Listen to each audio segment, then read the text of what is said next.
Ini adalah tombol canggih dengan teknologi Mesh Network. Tombol ini bisa kita gunakan untuk menyalakan puluhan lampu atau ratusan atau bahkan ribuan, teman-teman. Karena di sini kita sudah menerapkan Mesh Network di dalam lampu ini. Kalau di video sebelumnya kita juga sudah pernah belajar tentang bagaimana membuat remote wireless yang kita terapkan itu di mesin antrean. Jadi di situ masih menggunakan metode ESP Now namanya. Dengan menggunakan ESP Now itu mesin antrean kita berhasil lancar, cuman pada saat jarak yang agak jauh itu remote-nya menjadi agak macet-macet. Nah, di sini masalahnya. Sekarang kita akan buat sebuah sistem yang bikin remote-nya nanti nggak macet-macet. Jadi walaupun jaraknya agak jauh, tetap bisa ngontrol lampu ataupun mengirimkan data sensor ya. Nah, di sini peran penting dari Mesh Network. Seperti apa? Ikuti terus videonya di sini.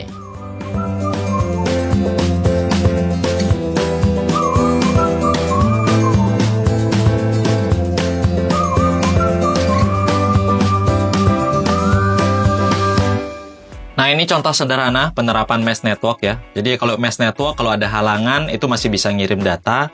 Kalau sedangkan yang jaringan biasa itu nggak bisa. Nah, kalau teman-teman bisa lihat, kalau di terowongan gitu misalkan, yang terdekat aja yang bisa ngirim data ke gateway. Sedangkan yang jauh itu nggak bisa ngirim. Tapi kalau kita menerapkan Mesh Network gitu ya, maka dia bisa numpangin data ke temennya untuk biar bisa ngirimin datanya ke gateway atau ke server. Seperti itu. Kalau di jalanan, lampu-lampu kita terapkan Mesh Network, kita bisa matiin lampu yang kita suka. Kayak gitu. Jadi saklarnya satu, mungkin bisa kontrol banyak lampu. Nah, untuk di GPS juga seperti itu. Nggak ada lagi kata kirim SMS, nggak ada lagi kata kirim data. Pakai Mesh Network, dia sudah bisa ngirim sesama GPS untuk sampai ke gateway-nya. Nah, itu mungkin hemat waktu dan hemat uang juga ya. Nah, kalau di sekitar kita, Mesh Network itu diterapkan di KWH PLN. Jadi istilahnya AMI gitu ya. Makanya sekarang petugas PLN udah nggak ke rumah teman-teman gitu. Jadi data tegangan penggunaan listrik itu sudah langsung diupdate, saling lempar-lempar data ke KWH yang lain. Nah, ini produk yang saya buat yaitu Remote Mesh Network. Remote yang bisa saling ngobrol dengan remote lainnya. Seperti ini. Ini casingnya menggunakan 3D print teman-teman ya. Ukurannya cukup kecil sehingga nanti mungkin bisa kita gunakan untuk berbagai hal ya. Ada 2 tombol yang terserah teman-teman mau pakai apa. Tapi ini seperti controller untuk mesin antrean ya. Bagian dalamnya seperti ini. Komponennya juga sedikit banget. Dikit banget kan. Antenanya juga on board ya. Kalau kita lihat di mikroskop, teman-teman bisa lihat di sini saya menggunakan chip ESP8266. Nah, chip ini tergolong murah yang harganya paling nggak sampai 20.000 nggak sampai teman-teman. Ini belasan ribu harganya. Dan di sini menggunakan regulator untuk 3,3 voltnya yang model seperti ini. Kecil banget daripada menggunakan AMS itu besar ya. Dan ada beberapa komponen pendukung minimum system untuk ESP-nya. Dan juga ada kapasitor, resistor itu biasa lah ya. Untuk ini EEPROM untuk dari ESP8266-nya. Dan untuk USB TTL-nya di sini saya menggunakan CP2102 karena menurut saya ini lebih stabil daripada CH340 ya, apalagi sekarang banyak yang KW gitu. Seperti ini deh teman-teman. Ukurannya sama, kecil. Beberapa kapasitor untuk filter, kapasitor untuk mencegah bouncing segala macam. Nanti kita bahas itu di skematiknya ya. Blok-blok apa aja yang ada. Nah, ini transistor. Nah, seperti ini dia. Terus teman-teman kita coba ini nyalain. Ini sudah saya program. Dan saya program cuma untuk ngetes Mesh Network-nya aja. Jadi dia akan mengirimkan angka 1 dan 0. Kalau saya pencet on, maka dia akan mengirimkan angka 1 ke semua teman-temannya. Kalau saya pencet off, maka dia akan mengirimkan angka 0 ke semua teman-temannya. Jadi dia ngobrol ke temannya, kirimin dong angka 1 ini ke teman yang terdekat, kayak gitu ya. Nah, di sini kita akan coba untuk mengetes menyalakan lampu ya. Anggap saja ini lampu jalanan gitu teman-teman ya. Kalau lampu ini menerima angka 1, maka dia akan menyalakan lampunya. Kalau dia menerima angka 0, maka dia akan mematikan lampu yang terpasang di sana. Di sini kita coba nyalakan. Ini jaraknya masih dekat teman-teman ya. Kita tes pencet on, maka lampu akan menyala langsung tanpa ada jeda. Jadi ini koneksinya tanpa internet teman-teman. On dan off. Ini mati, nyala, tanpa ada jeda. Terus kita coba beberapa, jadi nggak cuma satu. Beberapa juga bisa. Nah, ini kebetulan program yang saya upload sama. Jadi mereka menerima pesan yang sama. Kalau 1 dia menyala, kalau 0 dia mati gitu. Nah, ini kan kita tes di jarak yang dekat ya. Masalahnya sekarang kan kita akan menyelesaikan masalah koneksi yang putus-putus. Nah, 1 ini kita letakkan agak berjauhan. Ini kita nyalakan, 1 ini masih menyala. Sedangkan yang kita letakkan jauh, kita coba lihat ya. Ini harusnya menyala, teman-teman. Ini kita on-in. Lampu lagi 1 ini, seharusnya dia menyala. Ini kan off nih. Ini terakhir kita statusnya off. Berarti lampu yang kita taruh di luar itu harusnya off ya. Nah, di sini teman-teman lihat off. Oke, off.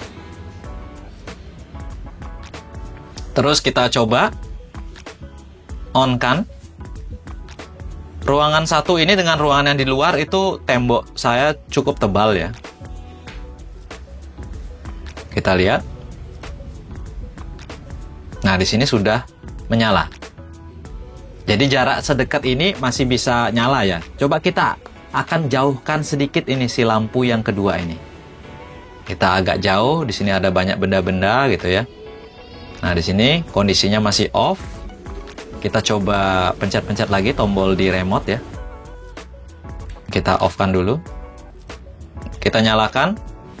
Nah, ini lampunya nyala. Seharusnya kalau sinyalnya sampai di sana, maka dia akan menyala. Tapi sayangnya di sini tidak menyala. Kita coba di luar lagi. Di dalam ini sudah nggak nyala, apalagi di luar kan gitu. Maksudnya biar membuktikan bahwa nanti mesh network ini berfungsi gitu ya. Nah, ini kita taruh di luar, kondisinya tidak menyala teman-teman ya. Kita akan bantu mesin yang di luar ini menyala dengan bantuan si temannya yang ini. Jadi ceritanya remote-nya bakalan ngomong ke alat yang saya pegang ini, terus alat yang saya pegang ini ngelanjutin omongannya ke alat yang di luar. Nah, gitu. Jadi saling ngobrol. Saya dapat angka 1 nih. Kamu nyala dong, kayak gitu. Ini kita taruh. Awas, mau jatuh. Nah, sekarang kita coba nyalakan, teman-teman ya. Tekan tombol yang ada di dalam ruangan. Posisinya sekarang kita on kan. Nah, karena jaraknya dekat, harusnya ini nyala dong, yang di sini. Karena tadi kan menyala. Nah, ini udah nyala, teman-teman. Yang di depan, itu harusnya nyala juga.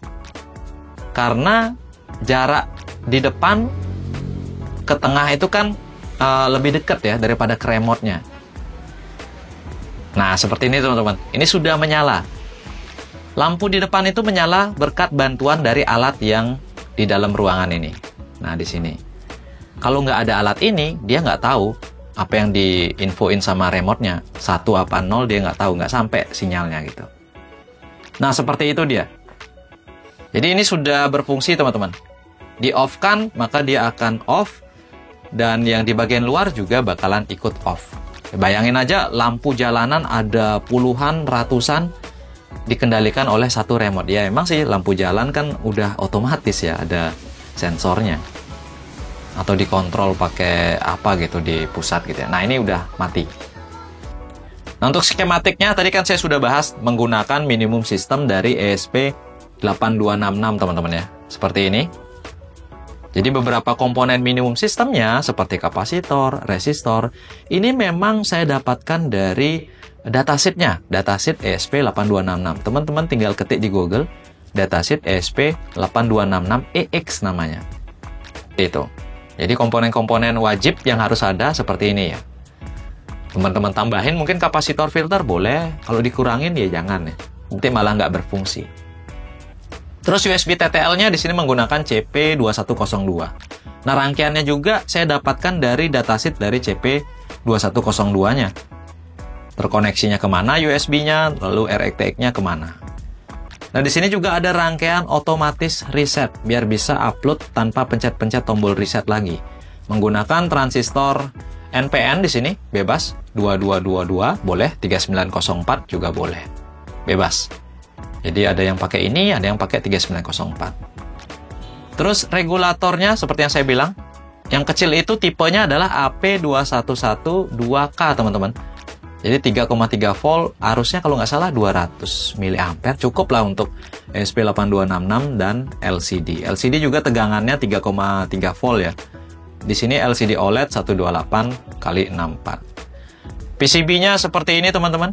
Ukurannya sangat kecil dan saya desain ini double layer. Ini kalau kita cetak sendiri double layer bisa, cuman ya gempor lah ya.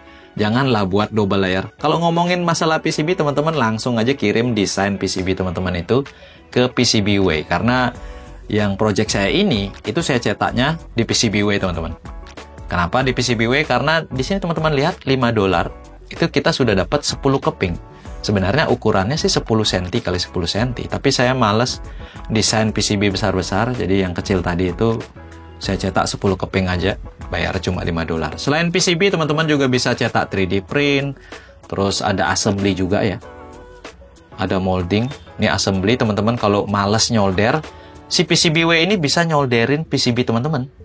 Masangin komponennya, tapi kalau datang dengan komponen sudah terpasang, itu pastinya teman-teman kena pajak yang lebih mahal. Kalau PCB aja kan nggak kena. Di sini teman-teman lihat, saya nyetak PCB-nya nih, 10 keping, cuma $5 aja.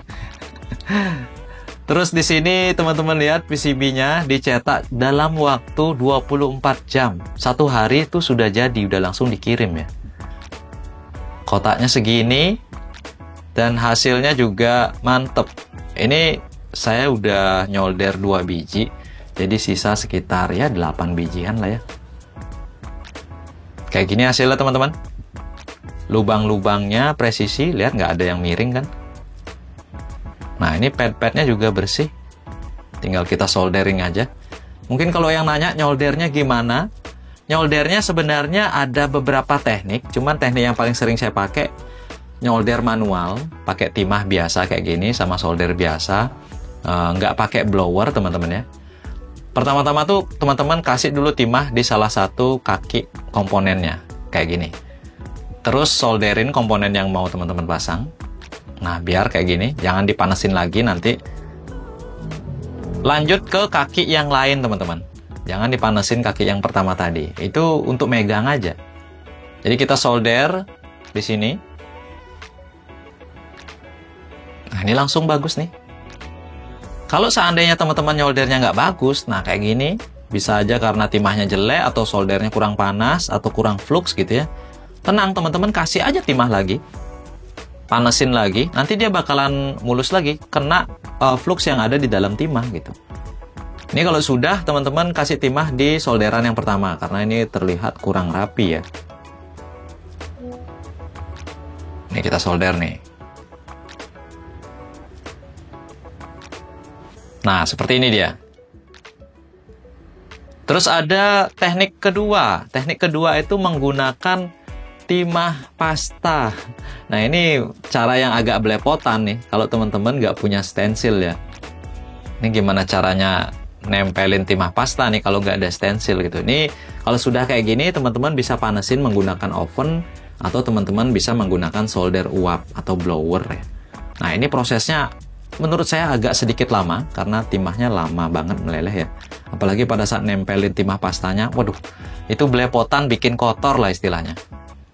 Yang jelas kalau teman-teman nggak mau kotor kayak gini, itu teman-teman harus bikin stensil. Nah stensilnya ini juga teman-teman bisa cetak di PCBWay pada saat mengirimkan desain PCB teman-teman. Nah ini stensil ini nggak usah teman-teman desain lagi, sudah langsung. Jadi timah pastanya jadi rapi kayak gini teman-teman ya. Nggak belepotan kayak yang sebelumnya. Kalau udah rapi gini, komponennya taruh, terus di oven, dan mengkilap kayak gini. Nah, untuk masalah codingnya, seperti tadi saya katakan ya, teman-teman harus install dulu library yang diperlukan, library utamanya, yaitu library mesh gitu, kita tinggal ketik aja di software Arduino-nya. Library yang saya pakai adalah Pineless Mesh, ya, karena saya belajarnya dari sini. Jadi teman-teman bebas pakai library yang mana. Tapi kalau download coding saya harus download library yang ini. Nah, setelah di-download, teman-teman bisa buka example code-nya. Buka di bagian basic aja. Terus coding basic itu dibaca-baca, dimengerti baris-barisnya gitu ya. Tapi kalau teman-teman mau loncat, ya bisalah pakai coding yang sudah saya share. Coding saya juga nggak terlalu banyak, basic banget coding saya. Nah, ini tergolong basic ya, nggak terlalu banyak. Coba kita lihat coding saya. Mirip-mirip kayak coding example-nya, teman-teman bisa lihat di sini. Ini juga pendek sebenarnya. Dia kelihatan lebih panjang karena ada coding LCD, ada coding tombol gitu ya.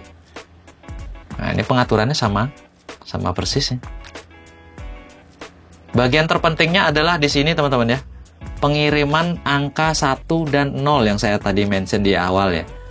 Coding saya ini cuma kalau dipencet tombol ini dia ngirim angka 1, dipencet ini dia ngirim angka 0. Terus si penerimanya juga berpikir angka 1 saya harus nyalain LED, angka 0 saya harus mematikan LED.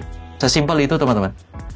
Jadi kalau teman-teman mau ngirim data sensor suhu, itu angka 1 dan 0 itu tinggal diganti aja dengan variabel yang menyimpan nilai sensor gitu.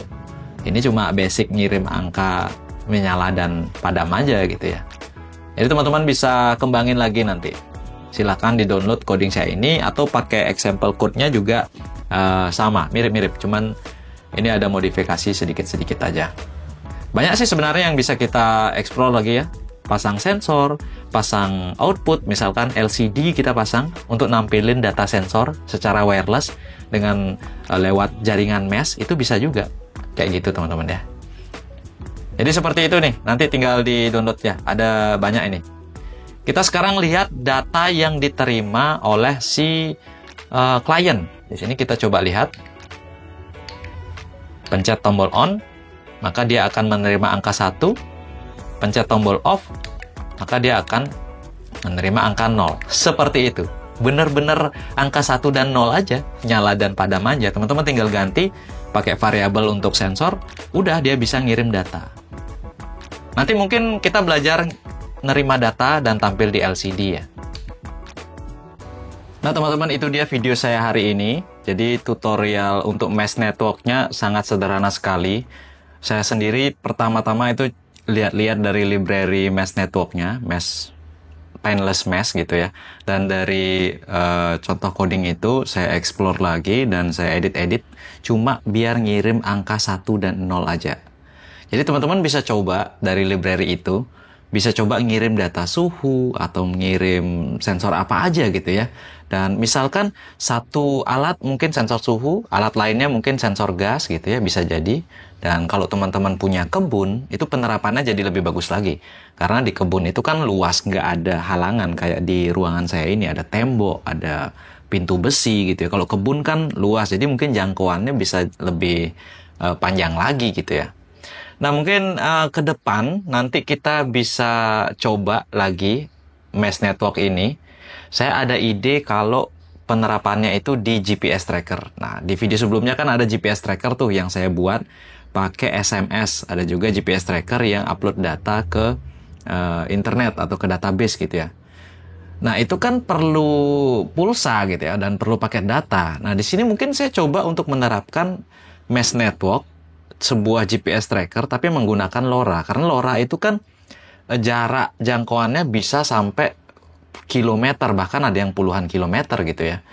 Nah di situ kita buatkan mesh biar nanti sesama mobil itu bisa saling berkomunikasi untuk mengirimkan data lokasi dan mengirimkan ke server di ujungnya gitu. Jadi hemat resource gitu ya. Dan GPS tracker ini saya berpikir juga nanti diterapkan di nelayan. Coba pikir, kalau nelayan beli GPS, itu kan mahal. GPS untuk laut itu kan mahal gitu ya. Nah kalau nelayan ada GPS di perahunya, Itu seandainya ada apa-apa, jadi orang yang ada di daratan itu dengan cepat bisa tahu lokasi terakhir dari si nelayan ini, perahu ini, kan seperti itu. Dengan ada bantuan dari mesh network ini gitu. Dan ada mesh network ini pun juga, misalkan ada buoy, saya nggak tahu ya, karena saya nggak pernah terjun ke lapangan tentang laut dan segala macam. Apakah di buoy itu pengiriman datanya sudah menggunakan mesh network? Mungkin teman-teman ada yang sudah tahu, bisa tulis di kolom komentar. Kalau belum, mungkin bisa kita terapkan seperti itu, biar data GPS dari perahu nelayan itu dikirimkan, data gelombang laut juga dikirimkan, data mungkin kecepatan angin juga bisa dikirimkan gitu ya, sehingga tidak semua alat itu harus ada koneksi WiFi atau koneksi data gitu ya. Satu aja di ujung gitu. Nah, mungkin itu nanti. Dan di video ini kita segitu dulu. Nah, teman-teman, kalau yang tertarik dengan apa yang saya buat di channel YouTube saya, itu silahkan subscribe, ikuti channel YouTube ini. Dan buat teman-teman yang di Facebook, juga silahkan ada link Facebook baru saya di keterangan video. Untuk codingnya jangan khawatir, akan saya upload juga di link yang ada di keterangan video, silahkan download.